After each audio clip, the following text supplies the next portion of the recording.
Okay, so welcome students of ANP 1105A. So my name is Mike Downey and I'm taking over from Dr. G.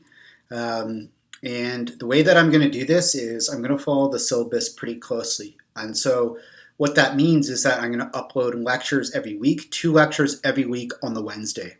So today is November 4th, and so I'm going to be uploading 2 lectures today, and then the next ones will be uploaded next Wednesday.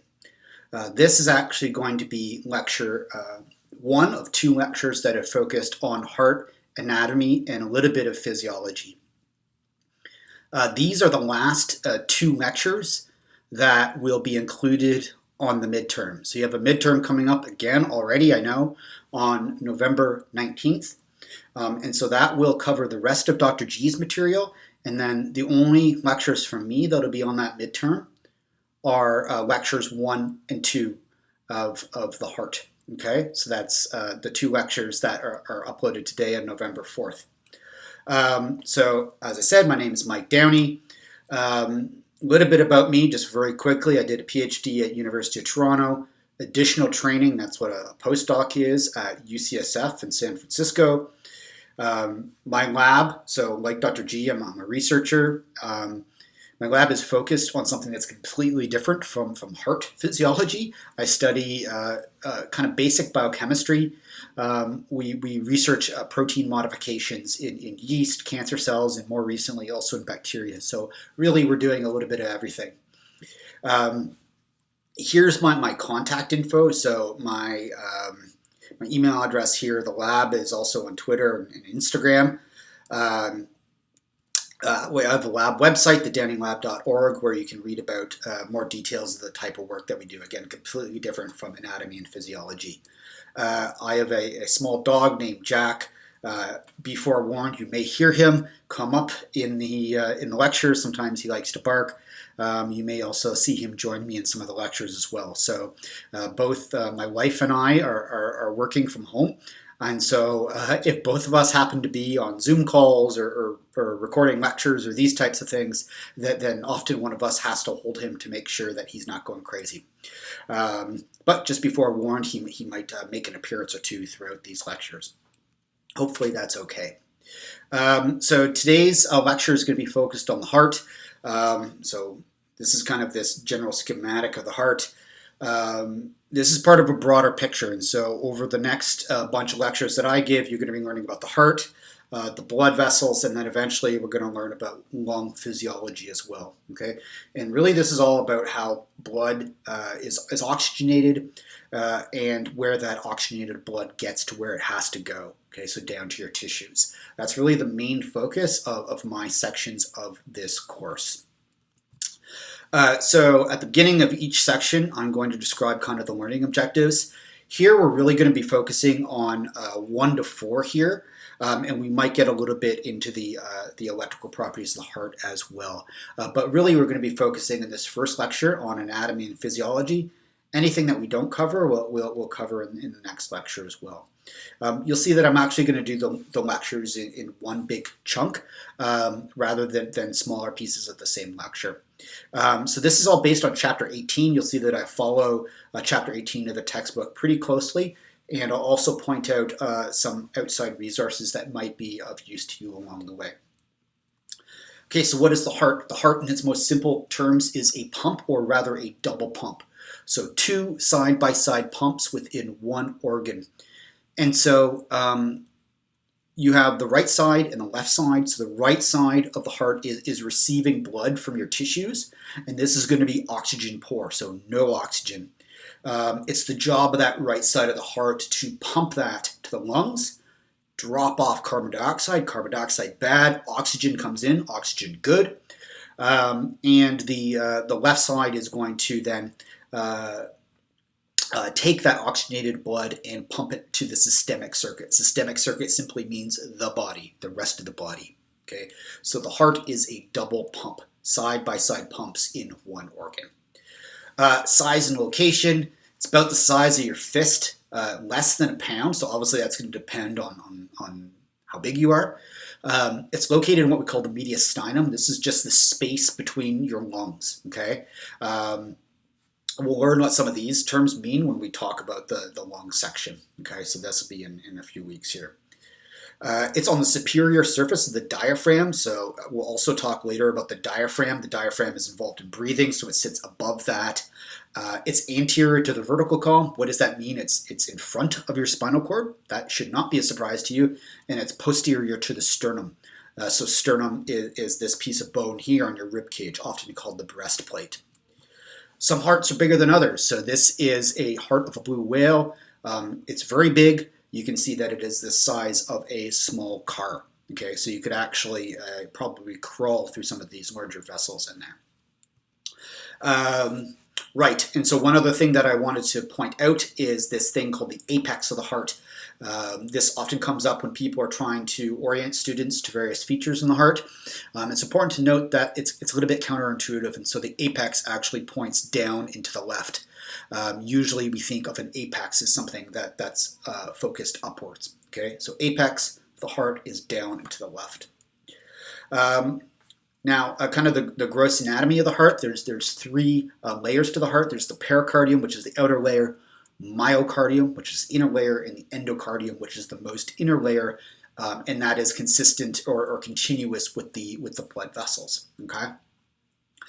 And so these are divided into kind of various sections. Okay, so the outer section here, all this white area, is the pericardium, and this has various layers in itself. So you have these fibrous pericardium. These are this very much outer layer. It's actually attached to the pulmonary trunk to provide support.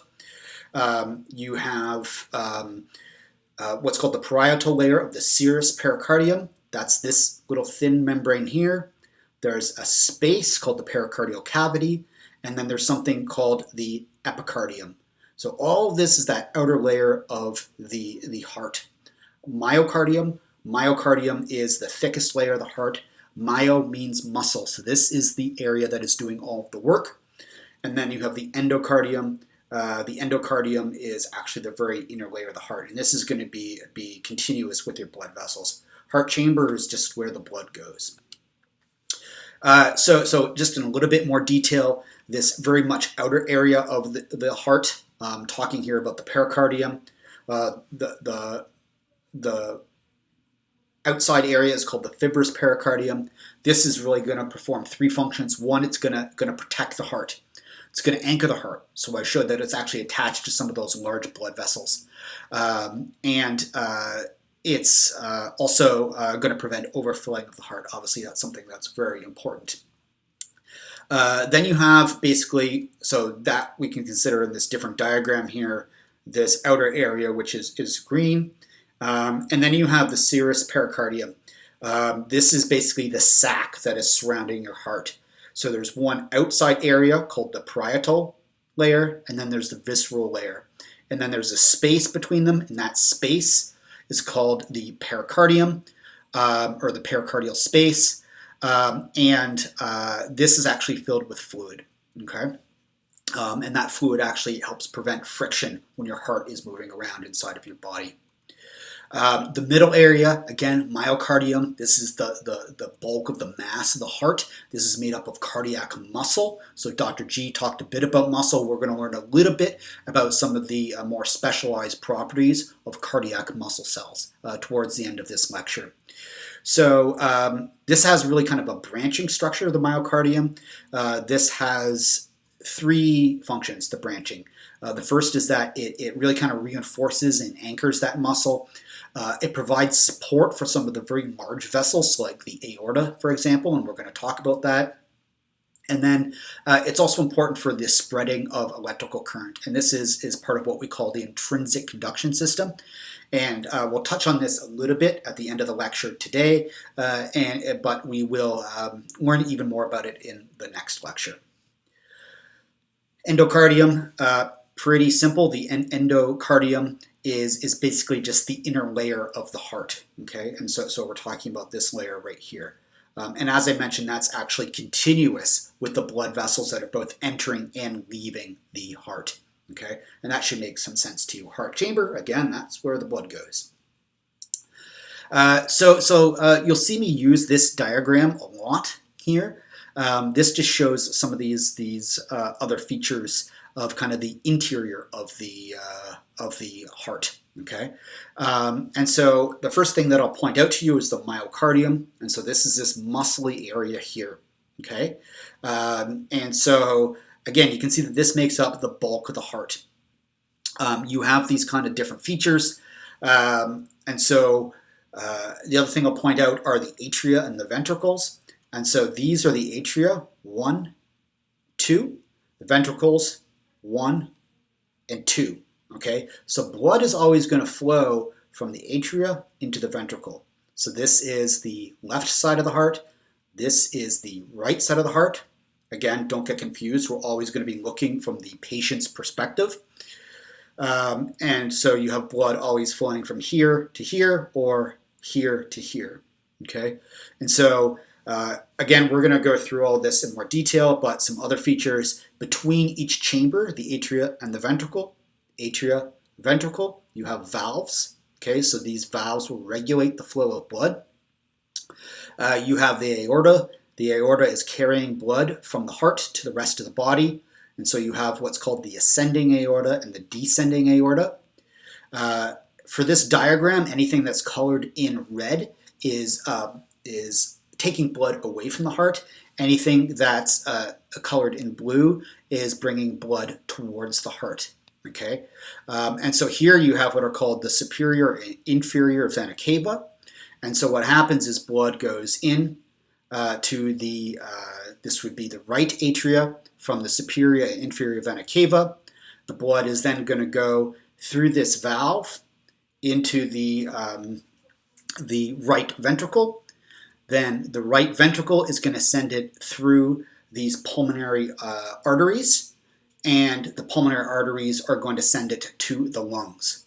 When it's in the lungs, it's going to become oxygenated, and then it's going to return to the heart through these things called pulmonary veins. Now, you might notice that in this case, we're calling these things arteries and these things veins, even though they are colored the opposite of what normally you would associate with veins and arteries.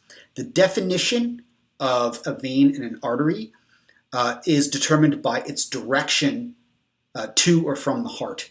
So veins are always coming to the heart, and arteries are always going away from the heart. So in this case, this is a pulmonary artery. It's carrying blood away from the heart. It's colored blue because the blood that is within that structure is going to be poorly oxygenated. So then you have the blood coming back, and it's coming back in to the atria from the pulmonary veins, and it's called a vein because it's coming back to the heart. Okay, it's red because it's highly oxygenated. So that blood is going to come back to the heart, and it's going to pool in the atria. It's going to go down into the ventricle, and it's this ventricle that pumps the blood all throughout the body. So with the ascending aorta and also the descending aorta. You'll notice that the myocardium is thicker for this ventricle than for this ventricle. And the logic there is that the distance between the heart and the lungs is shorter than the distance between the heart and the rest of the body. So this guy here, this ventricle is doing most of the work for the heart. This is taking the blood and pushing it all throughout the body. Okay, so it's going through the aorta, both ascending and descending. Okay, so this is the kind of the overall architecture of the heart. Oh, one other things that I should point out. There's various different types of muscles within some of these structures, and we'll talk about those in a little bit more detail in some of the coming lectures. The other thing that I should point out are these things called the chordae tendineae. These are kind of tendons that and fibers which are going to regulate opening and closing of these different valves. Okay, so you have valves always between the atria and the ventricle. So you see one here and here, and then you also have valves going from the ventricles to the lungs. So this is called a pulmonary valve. And then this one here, which you can barely see, it's tucked away under there, is called the aortic valve. This is regulating flow from the left ventricle out through the rest of the body. This little structure in the atria is called the auricle. This structure is basically an indentation which allows for more blood to accumulate. It's called an auricle because you can see it's shaped like an ear. This one's interested, this thing called the fossa ovalis. So during development in utero, there's no need for the lung portion of all this. So blood actually goes right from atria to atria. Okay, and this is the remnants of a small hole in the atria that allows the blood to flow over to this side of the heart. Okay, so this is kind of the gross anatomy of the heart, and now we'll kind of look at some of these things in more detail. So throughout the PowerPoint, you'll see that I provide some unlabeled diagrams. And this can help you to kind of test your own understanding, so you can see if you can label and explain what these different structures are. And if you have trouble with this, please let me know. We can go over it in the Q&A sessions on the Mondays. Now, as I mentioned, I think in the introduction to the course is it's unlikely we're going to be giving you just a diagram like this to label, because you could simply look in the book and fill it in, right? And so, but it's still very useful to be able to teach yourself about these different concepts, okay? So whereas we might not give you this diagram, I might say something like, okay, this valve controls the flow from the atria to the ventricle.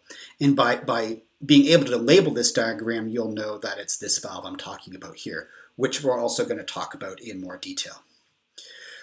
So real hearts don't look like a cartoon heart. I at least hope your heart does not. If it does, maybe there's some issues. But this is what a real heart looks like. And so, you know, usually in a traditional year where we're not online, I tell students that if I was to give you a diagram, it would be kind of the cartoon version and not this. But as I said, I'm probably not just going to give you a diagram and have it labeled, because that'd be almost too easy for an exam. But you should be able to look at this and see some of the features that we've talked about over the last few slides. One of the things that I want to point out that I really like is again looking at the myocardium. This is the muscle of the heart. This is making up the bulk of that heart, and it's going to be thicker in this area of the heart because this is pushing this ventricle with its contraction the blood throughout the entire body of the individual. I talked a little bit about this already, so this slide was just to focus on the atria and the ventricle. I'm just going to go over it again just so it's clear. So blood is going to be coming in from the superior vena cava and the inferior vena cava. It's going to collect in the right atrium. You're then going to have the blood flow through to the right ventricle. It's going to contract. This is going to go out to the lungs, okay, through this valve out to the lungs. It's then coming back through the left pulmonary veins. It's going to accumulate in the left atria. And then the left atria is then going to empty into the left ventricle. This left ventricle contains all this myocardium here. You're going to have a very strong contraction. It's going to send it through the aorta to the entire body. You have the ascending aorta and the descending aorta, so sending blood to the head or down to the rest of the body. Okay? So that's the flow of the blood. This is something which you should have a very good command of by the time you're done reviewing this lecture and preparing for the exam on November 19th. Again, flow of blood. So very important. I want to make sure that you guys have a handle on this. Blood is coming in from the superior vena cava or the inferior vena cava. Top of the body, lower part of the body. It's emptying into the right atria. The right atria is going to empty into the right ventricle. It's going through this valve. We're going to get to this in a moment. And then it's going to, this ventricle here, the right ventricle, is going to contract. That's going to send the blood to the lungs. It's going to drop off carbon dioxide, which it doesn't want. It's going to pick up oxygen. That oxygenated blood is coming back into the left atria. It's going to empty into the left ventricle. And then you're going out to the rest of the body through the aorta. So the ascending, and not shown here, the descending aorta. So this is the flow of the blood through the body, okay? Heart valves. The purpose of the heart valves is to ensure blood is going in one direction, okay? And we've gone over that direction because we just talked about how the blood is coming from the vena cava and then going through the heart, eventually out to the rest of the lungs, and then coming back and then going out through the rest of the body, okay? And so there's 4 valves in the heart. You have the tricuspid and the bicuspid valves. Whether it's a tricuspid or a bicuspid valve, it's related to kind of the number of flaps that are associated with the valves. Bicuspid is also known as the mitral or mitral valve. This comes from a description of this is kind of the hat that a priest or a pope would wear. And this is called a mitre, and it has these kind of 2 flaps. So think of this as the bicuspid. So whenever you have a tricuspid or a bicuspid valve, these guys are always going to be regulating the flow from the atria, so here or here, down into the corresponding ventricle. Tricuspid and bicuspid regulating flow from atria to the ventricles. Then you have the pulmonary valve. Pulmonary valve regulates the flow of blood from the ventricle to the lungs, and the aortic valve from the other ventricle to the rest of the body. Okay, so heart valves are important to ensure that blood is flowing through the heart in the direction that I just talked about. And so how are these valves themselves regulated? And so what we're going to do is we're going to talk about how the atrioventricular valves, so this is the tricuspid and the bicuspid, that's another name for them, the AV or atrioventricular valves, how these open and how they close. We're going to talk about them as a group because both of them work via the same principle. And then we're going to talk about the pulmonary aorta, pulmonary and aortic valves as a group because those also work via the same principle as well.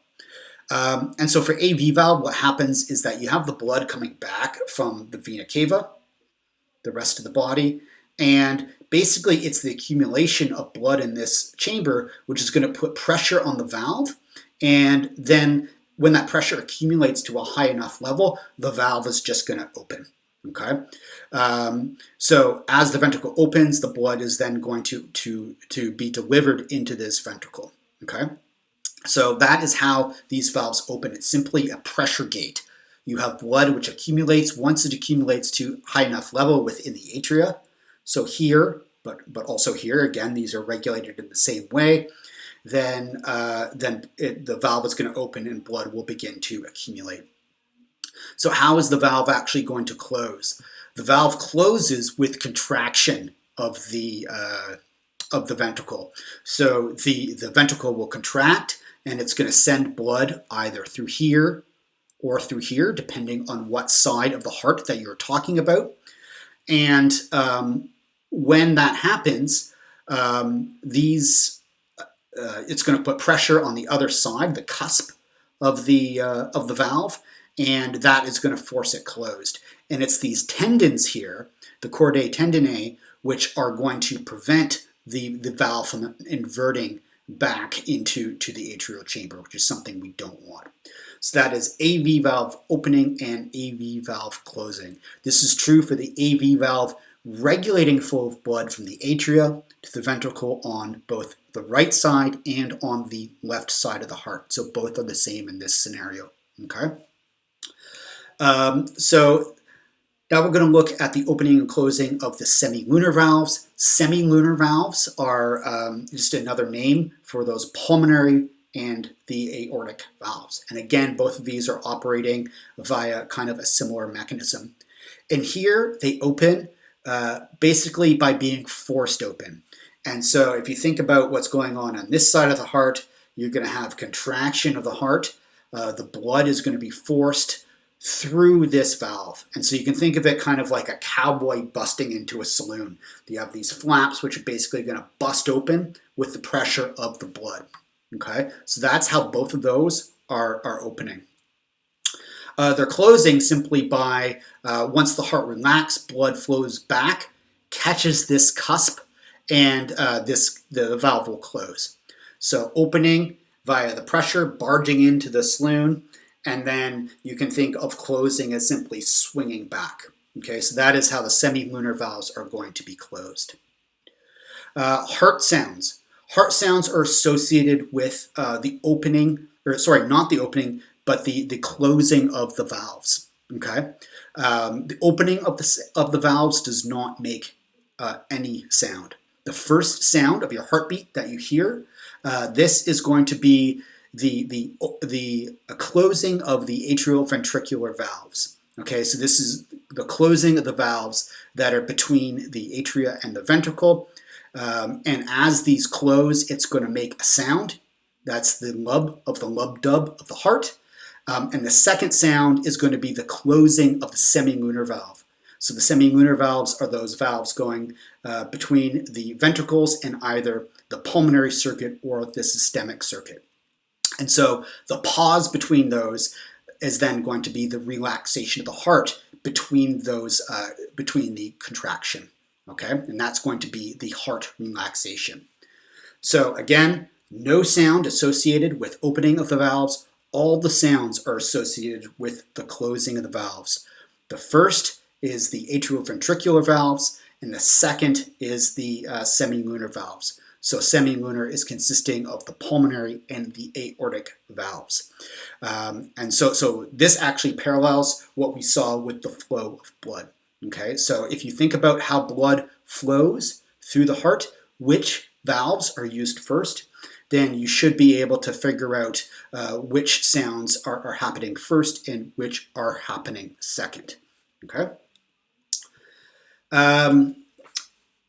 Valves can take quite a beating over your lifetime. And so there's about 80 million beats of a heart in a year. I think it depends on how active you are, of course, but that's a lot of work. And so these things are really well engineered, so to speak, but sometimes things can go wrong. There's basically two ways we can think about things going wrong with a heart valve. You can have something called an incompetent valve.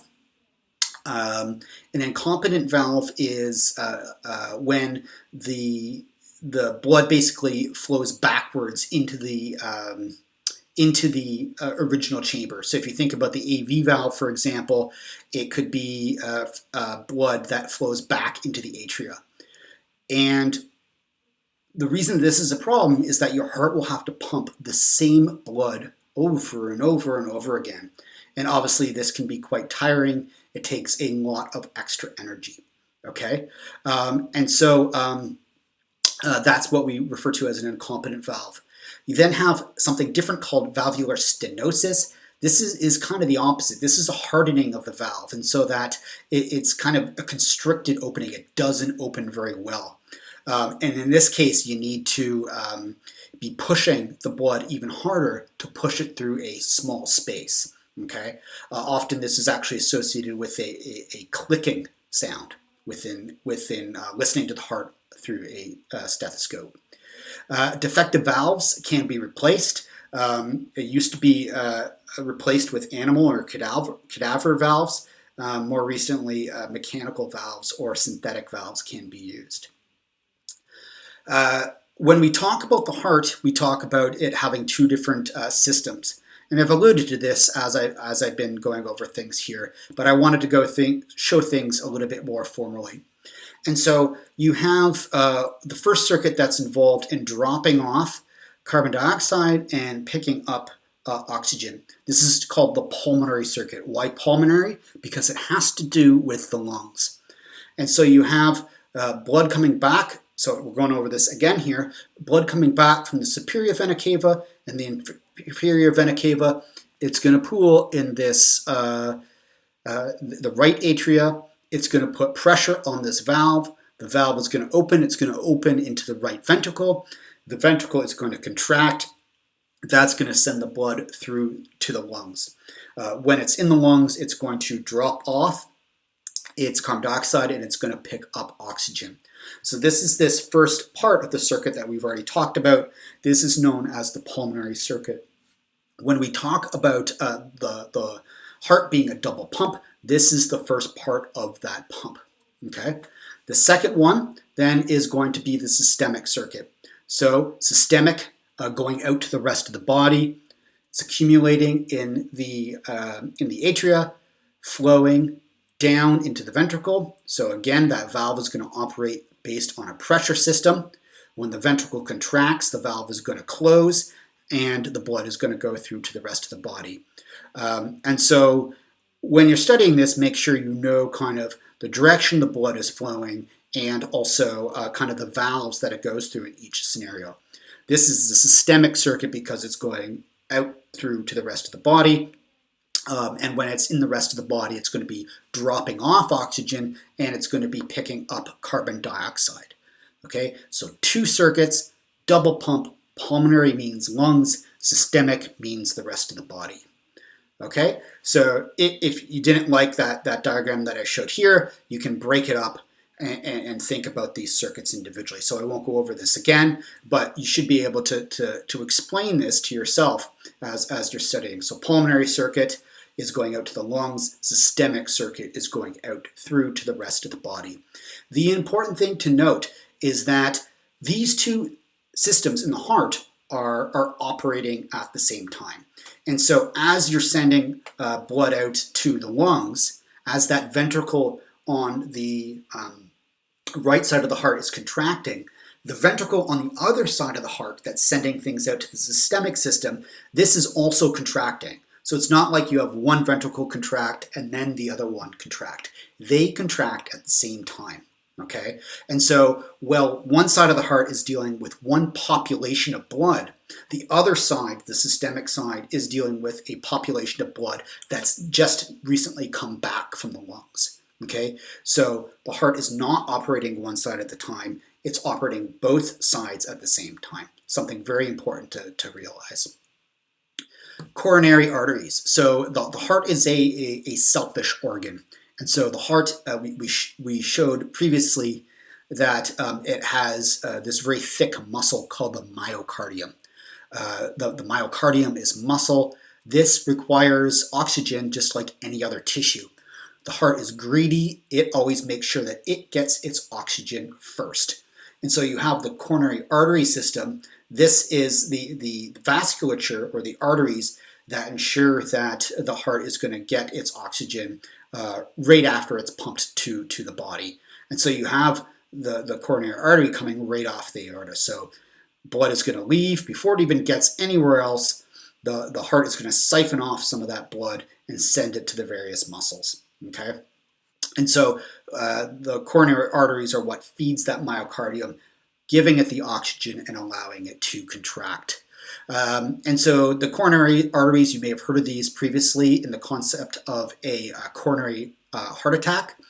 This is when you have a blockage of one of these arteries. And if you get a blockage of one of these arteries, what happens is that the myocardium cannot get its muscle and it cannot contract. You'll see that these structures are highly branched, and these branches are given this fancy name, anastomoses. The anastomoses ensure that there's multiple different routes for the blood to go. And so if you do have a blockage, then often the blood can find another way to get to where it needs to go. Again, coronary arteries are going to be delivering blood right as soon as it's pumped into the aorta to the entire heart. Okay? And this is what we mean when we talk about the heart being a selfish organ. Coronary veins. The heart also needs to get rid of waste carbon dioxide that is produced within that myocardium. And so coronary veins are kind of the opposite of the arteries. What they're doing is they are collecting waste blood or blood that's now devoid of oxygen and rich in carbon dioxide, and it's bringing this back to, in this case, the right atria of the heart, where it's going to join up with the rest of the blood from the rest of the body. Okay, and so one thing that I'll point out here, again, you have these kind of anastomoses in the venous system as well. You have this thing called a coronary sinus. A sinus is like a large flattened vein, and these large flattened veins can empty directly into in this case, it's going to be the right atria. Okay, so coronary veins are simply the way of returning used blood from the heart back to the interior portions of the heart to meet up with the rest of that blood. Eventually, this blood that's coming back via these veins is going to get reoxygenated as it's pumped out to the lungs.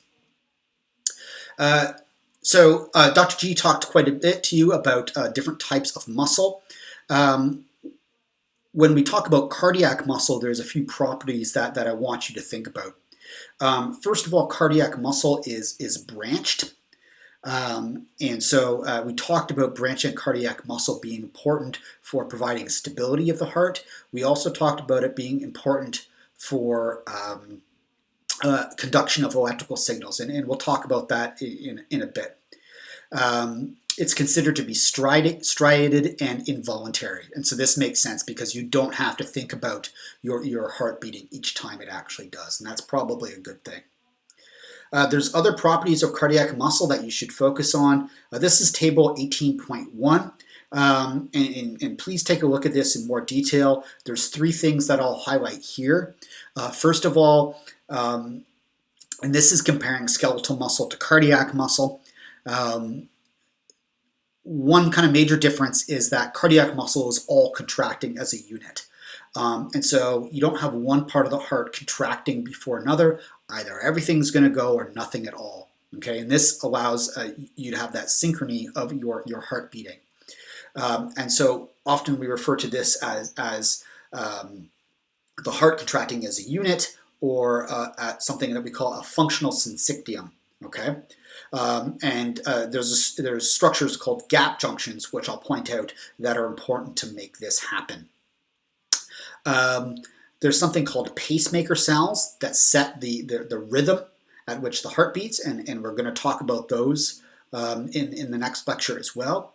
And the other thing that I want you to think about, kind of a key difference here between cardiac and skeletal muscle, is that cardiac muscle has much more mitochondria. Okay, so mitochondria is basically the energy source, and the muscles need that energy to be carrying out their job. Okay, so cardiac cells have much more mitochondria, and this is giving a large supply of ATP, which we know is the energy currency for the cell.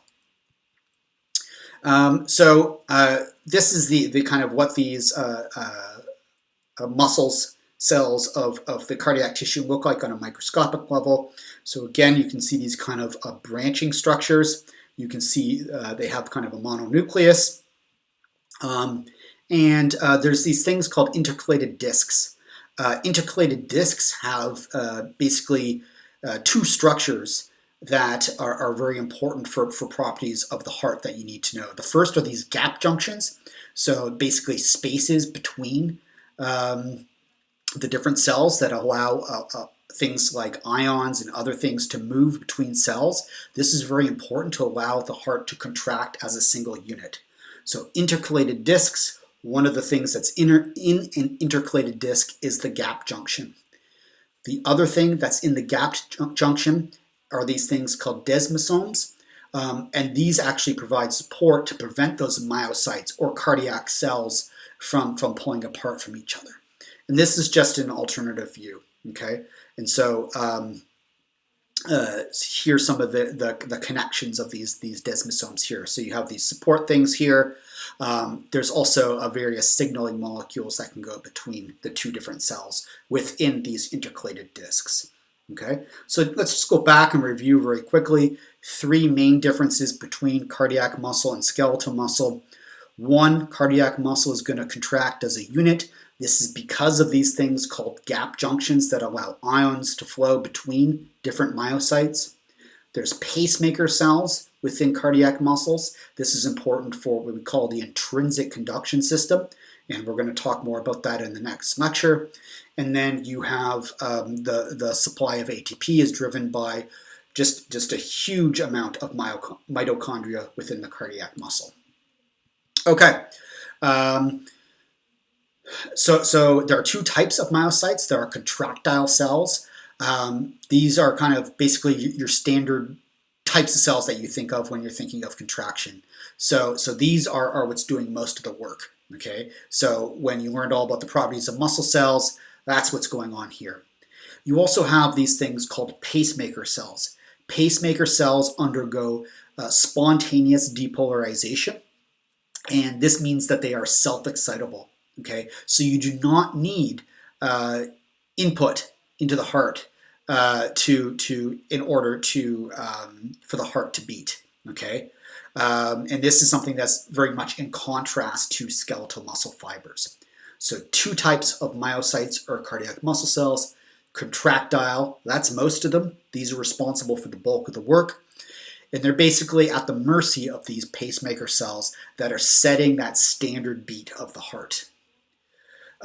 So again, this is the take-home message here. The heart is depolarizing and contracting without external nervous system stimulation. Okay, although we do know that it can be modulated by external events. So one example of this might be if you get scared, this can cause changes in your heart rate. But that very basic beat is through kind of this spontaneous depolarization, and that is due to these pacemaker cells. And that is, again, something that's very unique to these cardiac myocytes.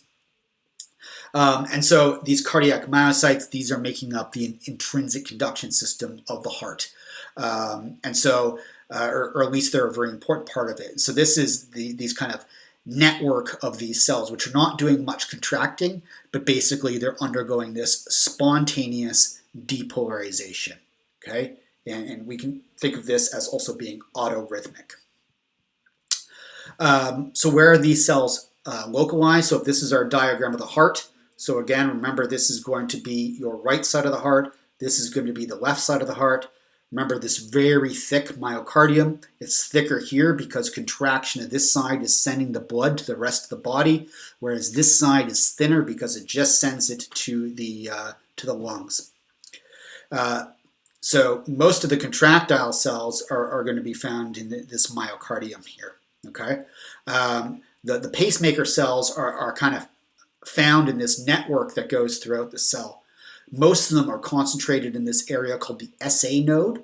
The SA node is where this depolarization event begins. Okay, so there's an initial electrical depolarization event that happens, and you have this wave of propagation that occurs throughout the heart. And so if we follow this down, what people usually think of as happening is that you have these cells will depolarize here spontaneously.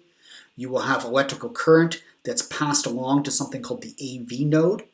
And you actually have a little pause at the AV node of 0.1 second. Okay, and so this basically allows these atria here and here to contract a very, very, very brief fraction of a second before the ventricles. Okay, and this is important for coordination of blood flow through the heart and also for the operation of those valves. So you have the pacemaker cells spontaneously depolarizing here.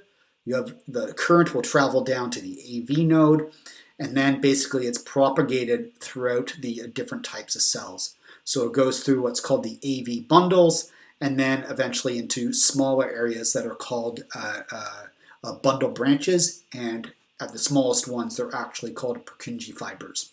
Okay? So just to recap, this is the intrinsic conduction system of the heart.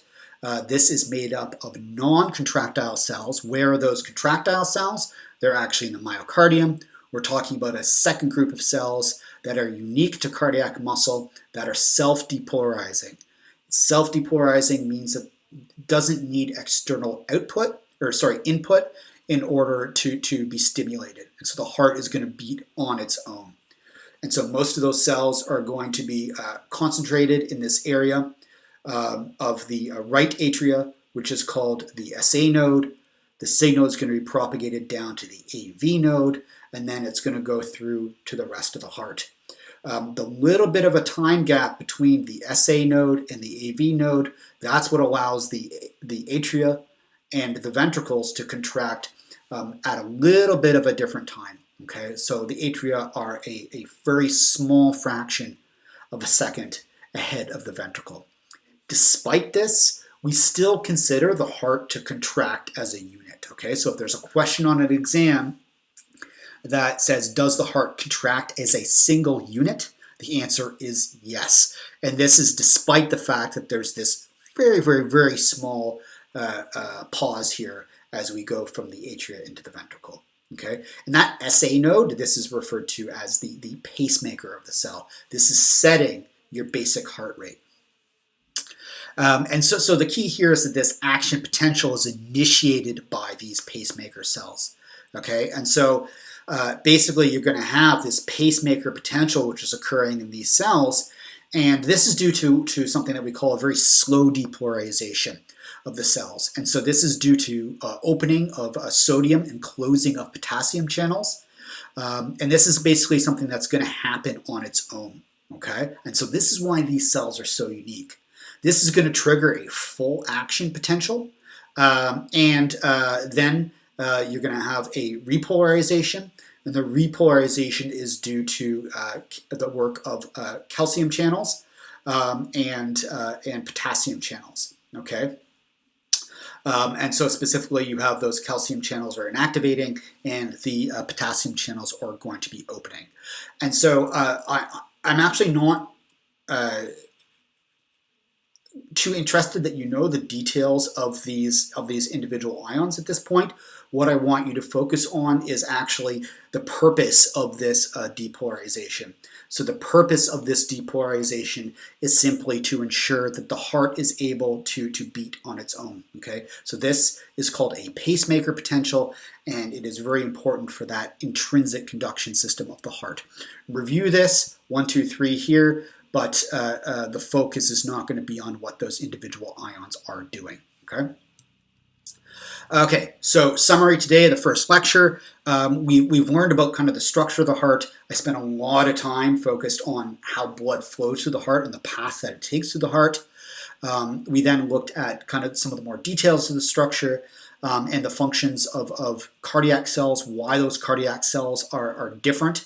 One of the things we talked about is that they can undergo intrinsic depolarization, and we talked about this in the context of the intrinsic conduction system. When we talked about the intrinsic conduction system, I just mentioned that I want you guys to know that this is involved in kind of this automated depolarization, this pacemaker potential.